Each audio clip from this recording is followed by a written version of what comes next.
Hey G Squad, welcome back to sort of Is It Worth It? So today's episode, we want to talk about this part right here that I did an unboxing video for probably like a few days ago. And I want to do like an update video to show you guys how it does work after really testing out for a few days. So if you guys remember last time I reviewed this video, it only provided guys a maximum of 5 watts for the input option. But after really testing out for a few days to really use it, it does provide us more power than 5 watts for the input option, which is really good. So originally, if it only provided like 5 watts for the input, that's probably one of the worst products that I ever made from Anker. But I want to show you guys how much it does provide now when we do test it out, because it definitely makes a huge difference when we test it out again. So what I want to do is plug in the same cable to show you guys how it does work when you have to plug it in. And we'll plug it into testers, and it doesn't show you guys how much power exactly it does provide. So once you guys do plug it in, you can see how much power it does provide. Right now it's around 16.7 watts, which is really close to 17 watts. So I think for the input option, when we do use it, it does provide guys very close to the 20 watts maybe. Maybe that's the max input on here. Maybe it's 30 watts. Right now it's only providing at 16 watts, which is a lot better than what it was originally, since it showed around 5 watts. If you guys do unplug it and try the other one, it also provides guys 16.7 watts. So this one also provides guys a good amount of power on here when you guys do use it. And I love how it does show you guys how much time is left when you guys do plug it in to recharge it.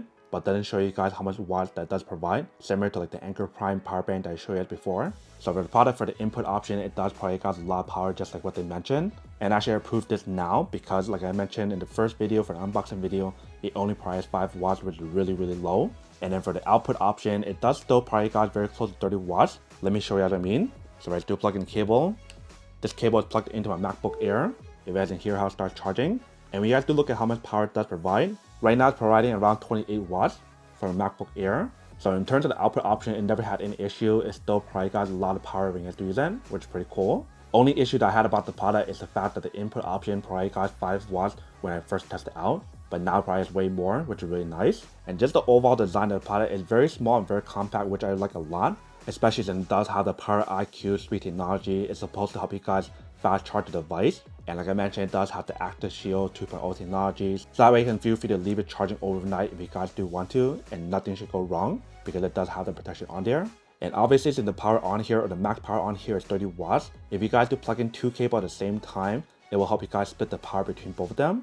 And the overall weight of the product is still very lightweight, a lot more lightweight than other ones I showed you guys before, even lighter weight than the Anker Prime power bank that I showed you before as well. Just to show you guys what I mean, I do have it here. This is the Anker Prime 12,000 milliamp, which provides guys 2 USB-C option and a wire charging option in the bottom. But the thing about this one versus this one here is the fact that for the display, it shows you guys the battery percentage on here and how much power it does provide when you guys use the input and output. Where for this one, it only shows you guys the battery percentage on here and how long it takes to recharge your device or this device. So just to show you guys a quick little test, let me show you guys what I mean. So for this one, I don't need to show you guys the test and I already show you guys. But for example, if you guys do plug it in here to charge it up, it shows you guys the battery percentage, show you the time of how long it takes to recharge it, which is exactly what you guys do get for this one here. But if you see the bottom right here, it shows you guys how much power it does provide for the input option and output when you guys use the output. That way you guys know how much power it does provide for your product when you guys do use that. So for the input option right now, it's providing around 64 watts. So that's a lot of power when you guys do use it. If I do unplug it and try the input option or the output option, currently I do have it plugged into my MacBook Air. And you can hear how it starts charging. And same thing for this one, you can see how much power it does provide. So when we're charging our MacBook Air, it's providing around 63 or 64 watts. So that's also a lot of power if you guys want to bring this along to recharge like a MacBook Air, MacBook Pro, or anything else. And like I mentioned before, this one right here has a wire charging option at the bottom. So that way, if you guys do have like the wire charging base, for example, this one right here, all you need to do is just stick it on and it starts charging. And the power that does provide for the maximum for this wire charging base is 100 watts. But because the max on here is 65 watts, you guys will probably get very close to 65 watts, just like what you can see right here. And the cool thing about this charging base is the fact that you do have the option to use this other output on the side, and it'll give you guys a maximum of 100 watts when you do use it. So if you guys really want to plug this into like your MacBook Air, MacBook Pro to recharge it, you do have the option available. Just keep in mind that if you guys use this wireless charging base at the same time while charging this option, it will slow down the speed and spread it all out. So that's everything for this one right here if you guys are interested. But now that we compare both of these in terms of what you guys do get, now to answer the question of whether or not it's worth it or not after really testing out for a few days or a few weeks. and also whether or not this one's actually worth it or this one's more worth it in terms of what you guys do get. So pretty much for the first question of whether or not it's actually worth it or not after a few days, I do have to say that this is actually really worth it for what you guys do get, considering the size of what you guys do get in terms of the power delivery, 30 watts USB-C option, and it does provide you guys 16 watts of the input option. It's actually pretty good. I do wish that for this pod right here, give you guys an option to charge it slightly faster, since it does give you guys an output of 30 watts. It'd be nice to give you guys the input option to recharge it at 30 watts as well, similar to this one right here, how it does provide you guys like input and output of a maximum of 65 watts, but this one gives you guys an output option of 130 watts, which is 65 with this one and 65 with this one.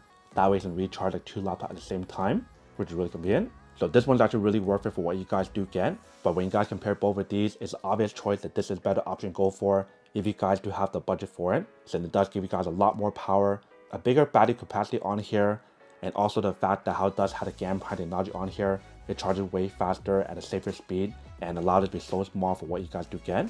And there's multiple ways for you guys to recharge as well. So that's why I say this one's a lot more worth it if you guys compare the two.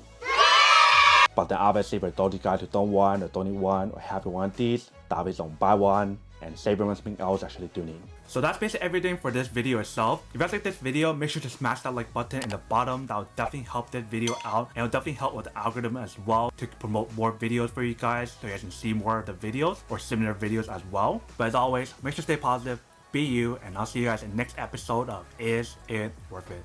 Peace.